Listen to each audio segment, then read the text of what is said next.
Salut les investisseurs intelligents. Alors aujourd'hui je vais reparler des fonds euros et puis de l'assurance vie parce que c'est un sujet que je connais bien en tant qu'ancien conseiller financier. Alors je vais vous parler en fait des alternatives aux fonds euros. Vous vous souvenez, dans une précédente vidéo je vous avais parlé en fait des raisons en fait pourquoi fallait un petit peu s'écarter des fonds euros aujourd'hui. Alors peut-être qu'il faudrait revenir peut-être plus tard, mais en tout cas aujourd'hui je vous conseille de limiter fortement vos investissements dans les fonds euros dans le cadre de l'assurance vie. Bon, je ne vais pas revenir sur la vidéo, vous pouvez la revisionner en cliquant sur le i en haut à droite de cette vidéo. Comme je disais dans une autre vidéo, aujourd'hui la moyenne des fonds euros c'est à peu près 1,80 à 90, donc ce qui est très faible. On est au-dessus du livret A, mais bon, avec certains désavantages. Et donc il y a aussi, aujourd'hui il y a quand même des alternatives quand même super intéressantes, bon, qui sont un peu plus risquées parce que souvent il y a un peu de risque en perte capitale, pas toujours, mais un peu quand même. Mais pour autant, on n'investit pas en assurance vie pour une année. C'est quand même des placements de long terme. Et donc s'intéresser à ces alternatives finalement avec un risque modéré ou très contenu, ça me semble quelque chose d'intelligent à faire quand c'est bien fait, quand c'est bien amené, etc. L'autre raison, c'est que moi j'estime qu'il faut, entre le livret A et puis le différentiel de performance, finalement, moi j'estime qu'il faut en gros une différence au moins de 2% entre le taux de livret A et en fait un fonds euro pour que ça en vaille la peine. Donc voilà, clairement on n'y est pas, un 80, un 90 contre 0,75. Si en plus il y a des frais d'entrée, on tombe quasiment au taux du livret A. Donc franchement pour avoir, parce que bon, on est quand même sur des enveloppes fiscales où les moins aisés d'entrer et de sortir que du livret A, où on a les fonds quasiment directement, puisque c'est de la trésorerie rémunérée. Donc il faut étudier évidemment d'autres alternatives. Puis évidemment, l'assurance vie, il y a quand même des frais d'entrée à amortir. Alors si vous êtes sur des contrats internet, il n'y a pas de frais d'entrée, il y a peu de frais de gestion, enfin en tout cas beaucoup moins que chez en direct avec votre conseiller banquier ou votre assureur. Mais il y a quand même des frais associés. Alors, quelles sont les alternatives aux fonds euros? Alors, je vais vous en proposer 7. La première alternative aux fonds euros, c'est ce qu'on appelle les fonds euro dynamiques ou les fonds euro actifs. En fait, c'est la même chose qu'un fonds euro classique, sauf que pour 75%, pour les 3/4, et le reste de l'enveloppe en fait du fonds est investi en fait en actions. Ce qui permet en fait, ça c'est plutôt très intéressant, ce qui permet de dynamiser le contrat, parce qu'on sait que les actions c'est un peu plus risqué, mais en échange on obtient un peu plus des performances. Donc en allouant en fait une poche comme ça d'actions, ça permet de booster un petit peu le taux. Alors l'avantage c'est qu'on a toujours ce qu'on appelle l'effet cliquet du fonds euro, c'est-à-dire que le taux ne peut jamais être négatif sur ce type de fonds euro. Par contre, par rapport à un fonds euro classique, la performance elle est un peu plus variable. On peut être proche de 0 une année et puis à 5 l'année après. Mais en moyenne sur le nombre d'années, ces fonds sont censés être un petit peu plus performants que les fonds euros. Les fonds euros actifs aujourd'hui ils existent depuis pas très longtemps, donc ça date d'il y a peut-être 4-5 ans pour les premiers. Donc c'est encore un peu court pour juger. Donc il y a des performances intéressantes, mais il y a aussi des déceptions parce que les marchés ces dernières années ont été un petit peu compliqués, il y a eu beaucoup de volatilité, etc. Et donc la performance n'est pas toujours au rendez-vous. Mais bon, c'est une alternative intéressante. Et puis surtout avec un risque au niveau du taux qui est l'équivalent du fonds euro. Et donc on n'a pas le risque de voir son épargne, de voir des pertes en capital sur son épargne, ce que beaucoup de gens recherchent finalement sur l'assurance vie.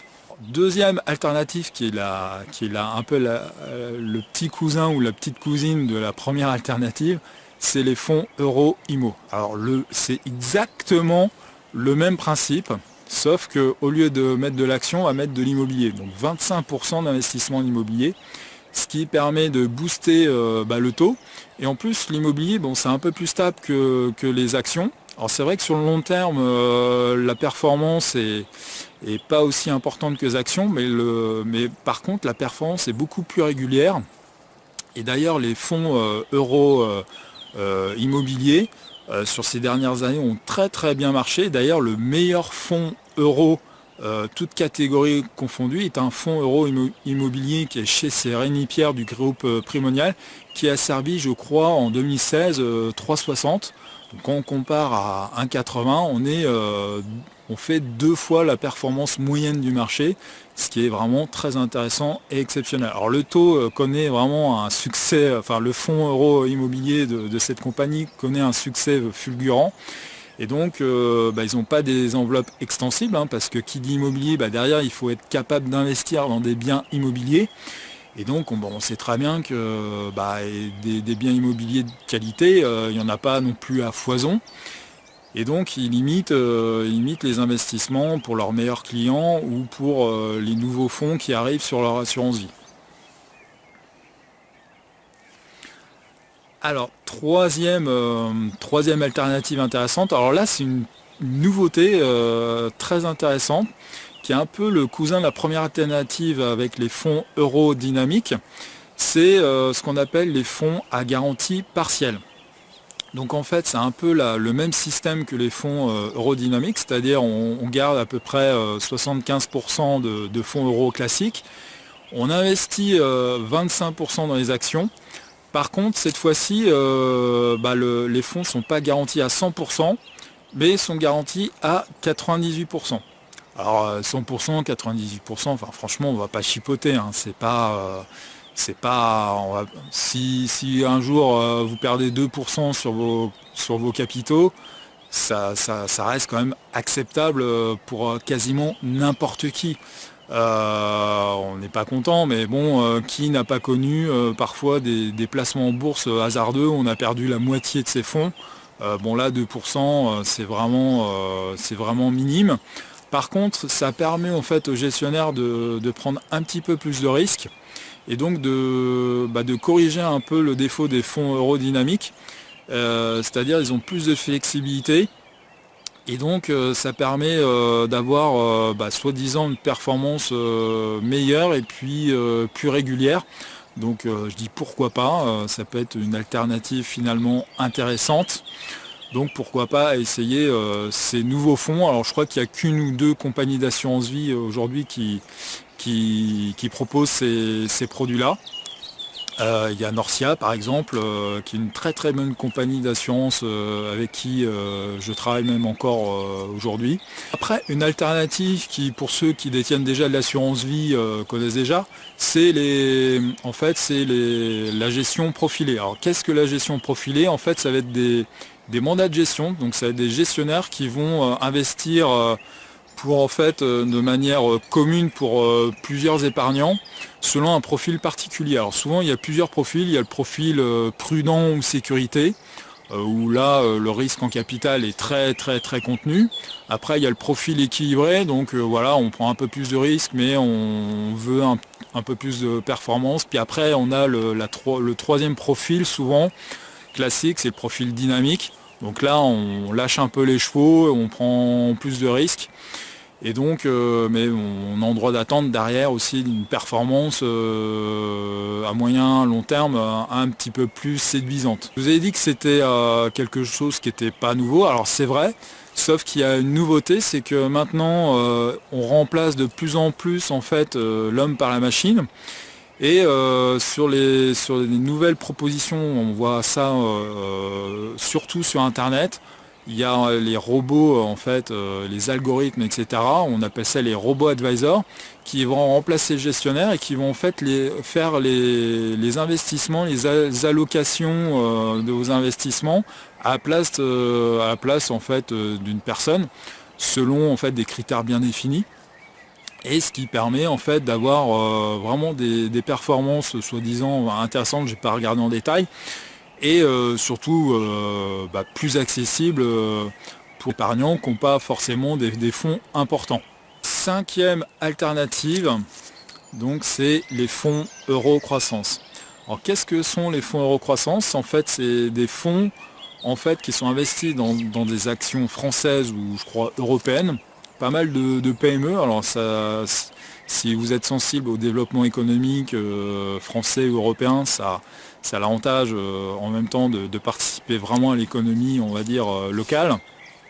Et donc le fonds euro-croissance donc vous permet en fait d'investir dans des fonds qui sont garantis en fait à une certaine échéance. Par exemple, vous investissez 100, on vous dit ok, pendant 10 ans, dans les 10 premières années, les fonds ne sont pas garantis, mais à partir au moment de la 10e année, si vous souhaitez récupérer vos capitaux et que vous êtes en moins-value, eh bien vous récupérez l'intégralité de vos fonds. Par exemple, vous investissez 100 000 euros. Dans 10 ans, si le fonds a fait moins 20%, donc ça veut dire que vous avez plus que 80% logiquement, théoriquement, eh bien malgré tout, le fonds euro-croissance vous reversera finalement vos 100 000 euros. Donc ça permet vraiment, c'est très intéressant, ça permet vraiment d'aller chercher de la croissance et puis de limiter la performance. Alors évidemment, il ne faut pas avoir besoin des fonds rapidement parce que là, vous risquez d'être en perte. Mais bon, ça peut être pour vraiment ceux qui n'ont pas besoin de l'argent, qui placent vraiment un capital pour la retraite, ça peut être une solution tout à fait pertinente. Donc après avoir la performance sur la durée, alors c'est des fonds qui existent depuis pas très longtemps, hein. Je crois que ça a été lancé il y a 4-5 ans, il n'y a pas encore un énorme recul. Mais voilà, il y a des assureurs qui misent pas mal là-dessus, parce que c'est vrai que c'est en tout cas sur le papier, c'est séduisant. Donc pour l'instant, ça ne rencontre pas un super succès, hein, soyons clairs. Parce que pour le commun des mortels qui est habitué au fonds euro, leur dire c'est garanti mais uniquement à l'échéance, ça les fait pas tellement rêver.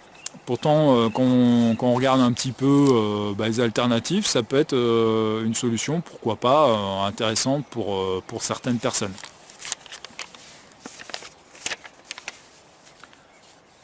Sixième alternative, c'est ce qu'on appelle les fonds patrimoniaux. Alors on en connaît, un des plus connus, c'est la société de gestion Carmignac avec Carmignac Patrimoine, qui a été un précurseur. Et avec ce fonds patrimonial, alors qu'est-ce qu'un fonds patrimonial? C'est un peu comme, on va dire, tout à l'heure, les fonds profilés, je vous parlais du fonds équilibre, c'est un peu le même système, sauf que là c'est un fonds une société de gestion qui va proposer en fait un fonds OPCVM qui va avoir des caractéristiques qui vont garantir un certain niveau de risque prudent et avec une performance derrière régulière. Donc c'est des fonds qui, on va dire, sur le moyen long terme, vont chercher entre 5-6% régulièrement avec un risque de perte qui va être limité à peu près.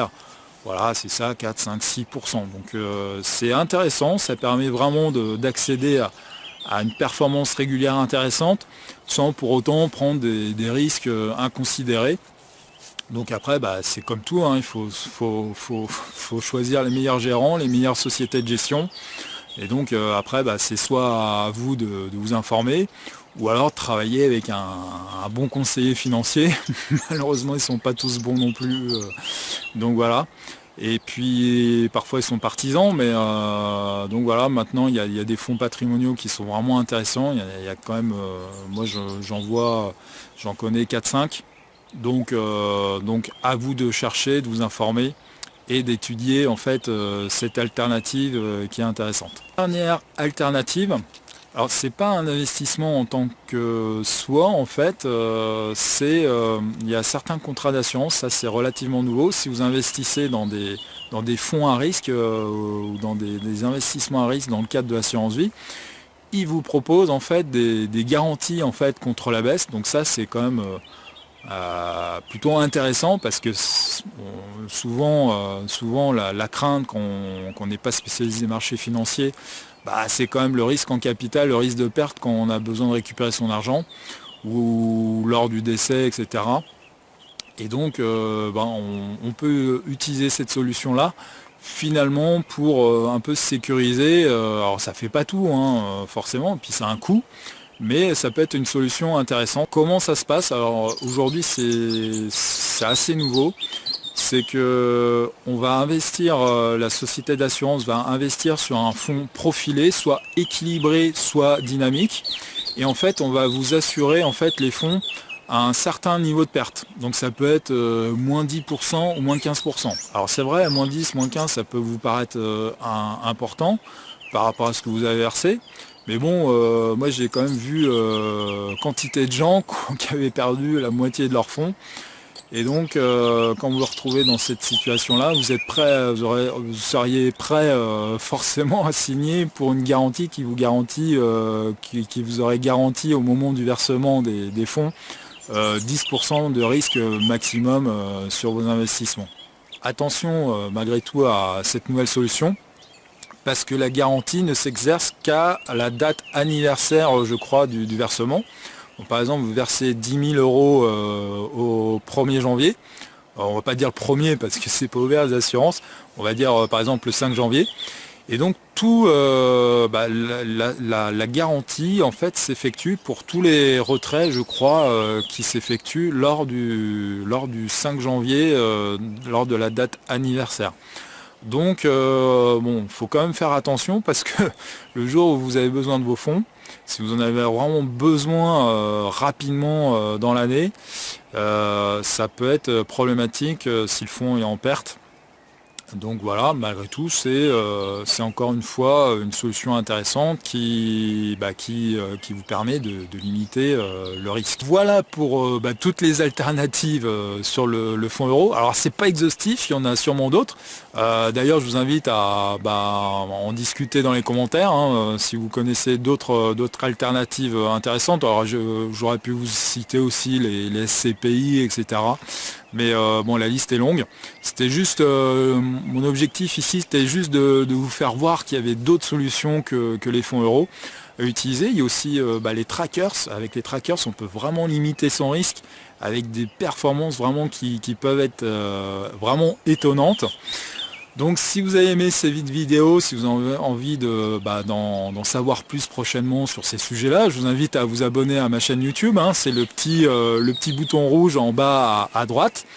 Et puis restez intelligent, restez libre, et puis nous on se voit prochainement dans une autre vidéo. Allez salut, moi je rentre.